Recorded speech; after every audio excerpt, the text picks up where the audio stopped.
Hey guys, it's Josh. I'm here on day 29 of eating a low carb, gluten-free diet, keeping it under 20 grams of carbs daily. Just on break at work, and I made some low carb chicken salad.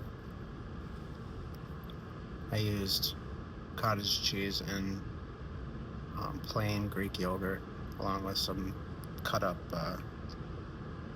cucumbers and green peppers, and I use onion powder, garlic powder, salt and pepper. It's pretty good. I got some cut up